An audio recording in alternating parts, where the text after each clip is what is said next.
What is going on, mortals? Mortal T here, and today we're back on some more Palworld,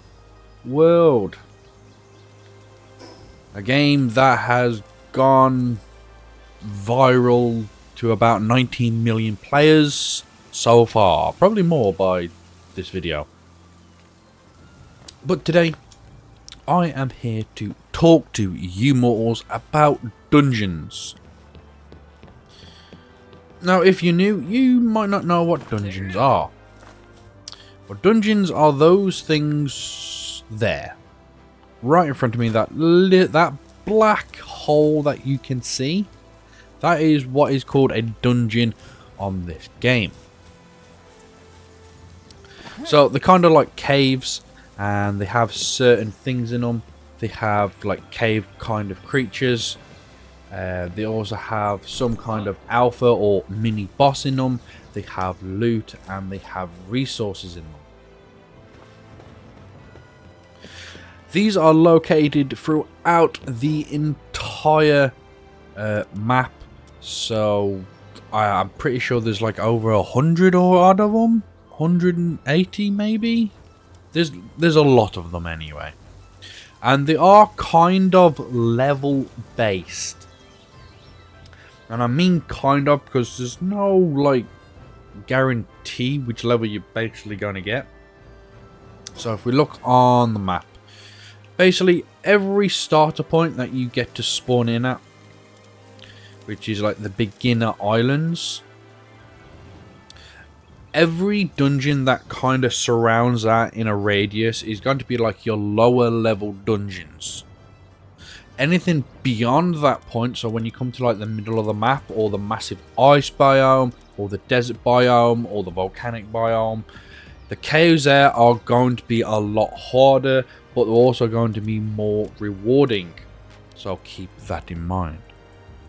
So I have come to a very obvious dungeon. It is right next to the small settlement. This is where you can get a fast travel point. That's where I came in on. A little blue light shining right there. Very easy to locate. So, what you should know about dungeons before you go and get them.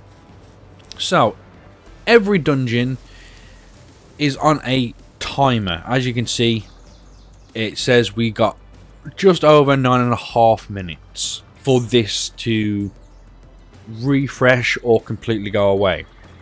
So that's the odd thing about dungeons. Once the timer has gone down, the dungeon itself can move to a different location. It's kind of weird, and it's not very clear anywhere on the game that it doesn't tell you very clearly about how they move, why they move, what actually moves about them. But sometimes a cave can just not be there at all. This dungeon will just disappear completely, and instead of this black hole, and it'll give you the interaction button to enter, it'll literally just be like the rock surrounding it and this tree. You won't have the black bit, and you won't be able to enter at all until the cycle goes over and the cave shifts back to here. Like I said, kind of strange, kind of weird how they work, but that's how they work. So, we're going to enter. Once you have entered a dungeon, there are going to be enemies. So, keep that in mind.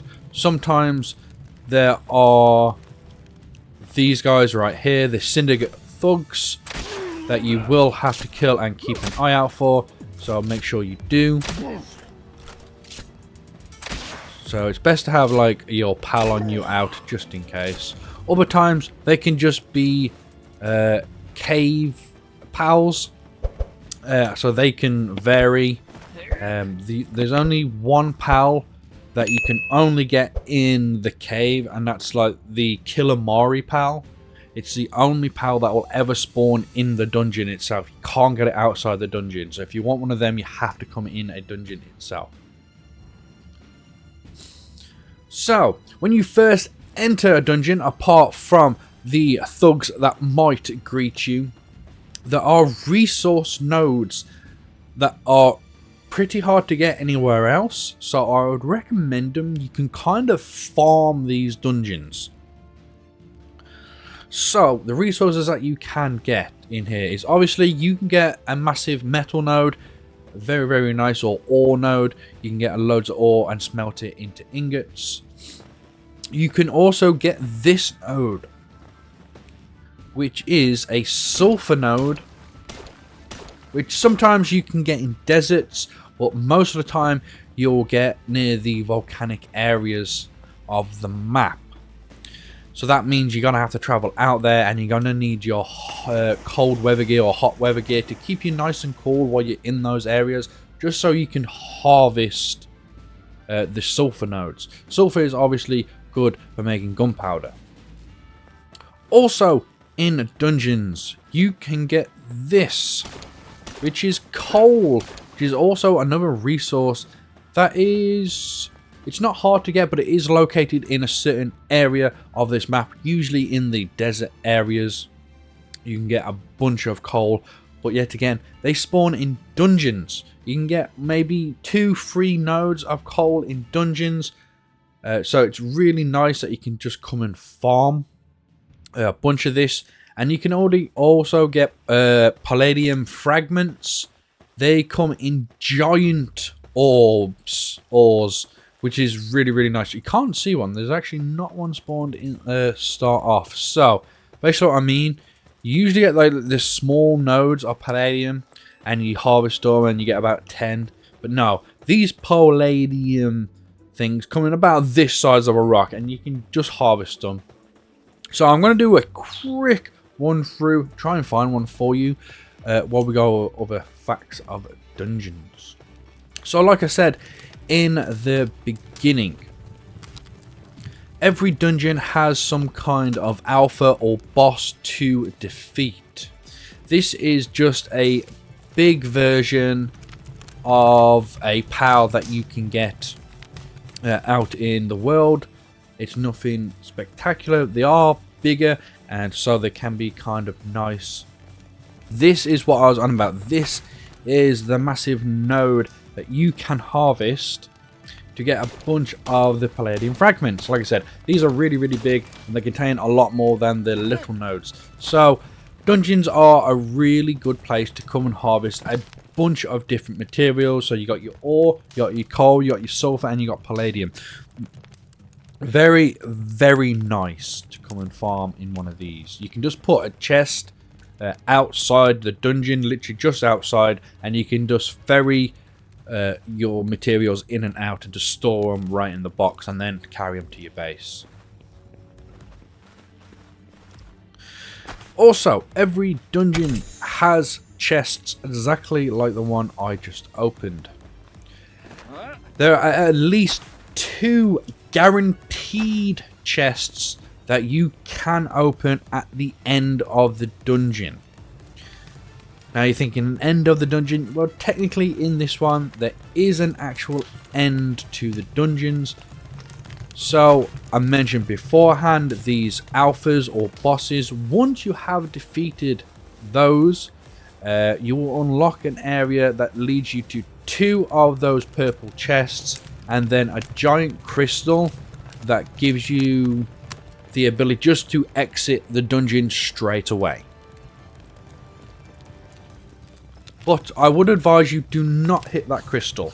I'm going to show you what the crystal is, but I do recommend that you don't hit that crystal to return the entrance of the cave, because the cave will then automatically close. So please keep that in mind.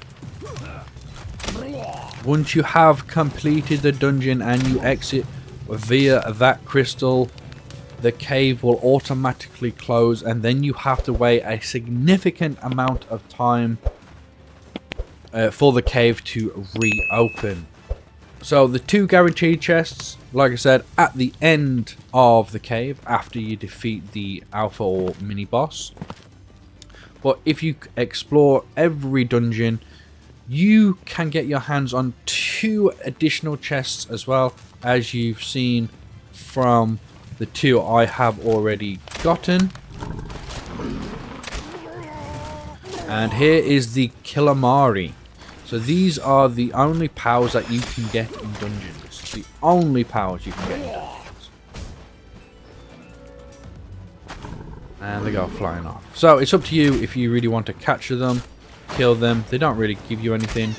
You can catch them if you want, but I don't need to.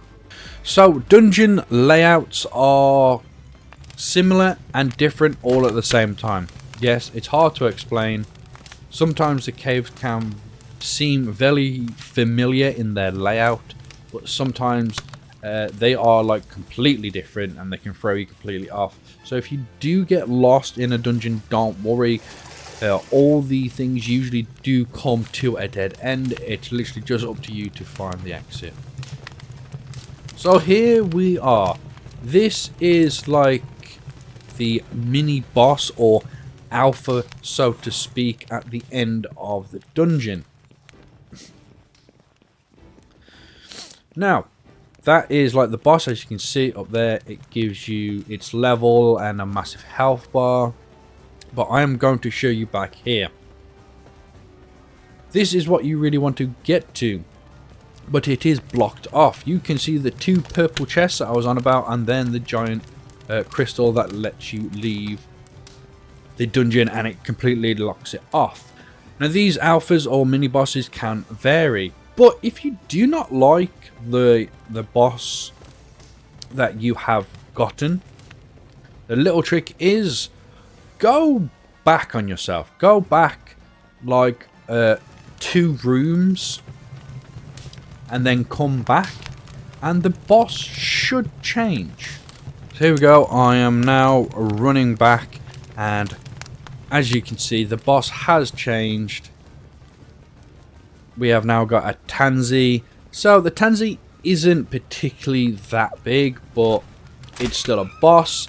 If you would like a big one of these, this is what you can do. Just be careful of the other little guys that spawn with him, because they will attack you as soon as you attack the alpha. And as you can see, I'm actually taking quite a bit of damage. So there we have it. I have basically defeated the boss, and we unlock this room that we couldn't go in before, and we get to open these 2 chests.